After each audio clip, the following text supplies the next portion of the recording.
France ও যুক্তরাজ্যের পর এবার ফিলিস্তিনিকে রাষ্ট্র হিসেবে স্বীকৃতি দেওয়ার পরিকল্পনা করেছে কানাডা।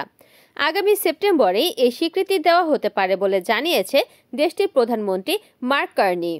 এ নিয়ে বিগত কয়েকদিনে উন্নত 7 দেশের জোট G7 এর 3 সদস্য ফিলিস্তিনিকে স্বীকৃতি দেওয়ার কথা বলল।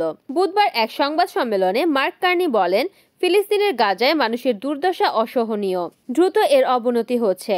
এমন পরিস্থিতিতে আগামী সেপ্টেম্বরে অনুষ্ঠেয় জাতিসংঘের সাধারণ পরিষদে 80তম সম্মেলনে ফিলিস্তিনিকে স্বীকৃতি দেওয়ার পরিকল্পনা রয়েছে কানাডার।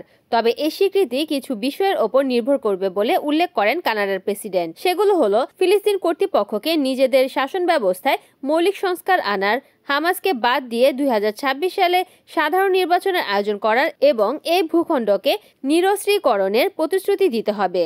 সেপ্টেম্বরে ফিলিস্তিনিকে রাষ্ট্র হিসেবে স্বীকৃতি দেওয়া হবে বলে কয়েকদিন আগে জানিয়েছিলেন ফরাসি প্রেসিডেন্ট এমানুয়েল মাখো। পরে ইসরায়েল কিছু শর্ত না মানলে ফিলিস্তিনিকে স্বীকৃতি দেওয়ার কথা বলেন যুক্তরাজ্যের প্রধানমন্ত্রী কিয়ার স্টারমার। জাতিসংঘের 193টি সদস্য দেশের মধ্যে বর্তমানে প্রায় 150টি দেশই আনুষ্ঠানিকভাবে ফিলিস্তিনিকে স্বীকৃতি দেয়। Desk news, Kamruzzaman Kamrul, NN TV।